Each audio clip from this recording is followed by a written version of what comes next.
ಒಂದೆರಡು ಮಾತನ್ನ ನನ್ನ ತಾಯಿನೂ ಕನ್ನಡದಲ್ಲೇ ಮಾತಾಡೋದು, ಇಂಗ್ಲಿಷ್ ಬರೋದಿಲ್ಲ. ನೋಡ್ರೆ ಗೊತ್ತಾಯ್ತೆ ಮೇಡಮ್, ನೀವು ಕನ್ನಡತಿ ಏನಂತ ನೀವು ಸೀರೆ ಹುಟ್ಟಿದ್ರಲ್ಲೇ ಗೊತ್ತೈತೆ ಮೇಡಮ್. ಒಳ್ಳೆ ಕನ್ನಡ ಎಲ್ಲ ಚೆನ್ನಾಗಿದ್ದೀರಾ?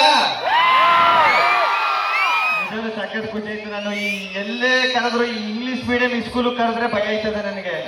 ಅಯ್ಯೋ ಎಲ್ಲ ಇಂಗ್ಲಿಷ್ ಮೀಡಿಯಂ ಐಕ್ಲಿ ಇರ್ತವೆ, ಇಂಗ್ಲಿಷ್ ಮೀಡಿಯಂ ಇಲ್ಲಿ ಮೇಡಮ್ಗಳು ಈ ಕೂತ್ಗೆ ಇಂಗ್ಲಿಷ್ ಅಲ್ಲಿ ನಿಂತ್ಕ ಮಾತಾಡ್ತಾರೆ. ಗಿಲ್ಲಿ ನಟ ಅಂತ ಬಿಟ್ರೆ ಇನ್ನೇನು ಅರ್ಥ ಆಯ್ತದೆ, ಏನ್ ಮಾತಾಡ್ತಾ ಇದಾರೆ ಅಂತ ಅದೇ ಭಯ ಸ್ಟಾರ್ಟ್ ಆಗ್ಬಿಡ್ತಾರೆ. ನಾನೇನ್ ಮಾತಾಡ್ಬೇಕು, ಅವ್ರಿಗೇನ್ ಅರ್ಥ ಆಯ್ತದೆ ಅಂತ. ಸಖತ್ ಖುಷಿ ಆಯ್ತು. ಹತ್ತಿ ಬೆಲೆಗೆ ಬಂದು ಇಲ್ಲಿಕ್ಕೆ ನನ್ನ ಕರೆಸಿ ಇಷ್ಟು ಪ್ರೀತಿ, ಇಷ್ಟು ಪ್ರೋತ್ಸಾಹ ನೀವೆಲ್ಲ ಕೊಡುತ್ತೆ, ಸದಾ ಚಿರಋಣಿಯಾಗಿರ್ತೀನಿ.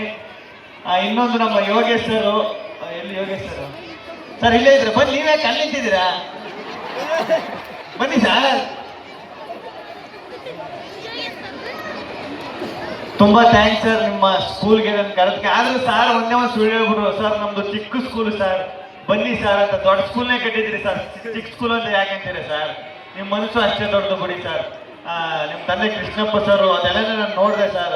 ಈ ಸ್ಕೂಲ್ನ ನೀವು ನಮ್ಮ ಥರನೇ ಈಗ ನಾರ್ಮಲ್ ಆಗಿ ಒಂದು ಮಿಡ್ಲ್ ಕ್ಲಾಸ್ ಫ್ಯಾಮಿಲಿಯಿಂದ ಬಂದು ಇಷ್ಟು ದೊಡ್ಡದಾಗಿ ಬೆಳೆದು ನಮ್ಮನ್ನು ಮಕ್ಕಳ ಜೊತೆ ಬೇರೆಗೆ ಒಂದು ಅವಕಾಶ ಕೊಟ್ಟಿಲ್ಲ ಕರೆದ್ರಿ. ತುಂಬ ಥ್ಯಾಂಕ್ಸ್ ಸರ್ ನಿಮಗೆ. ಲವ್ ಯು ಅಣ್ಣ.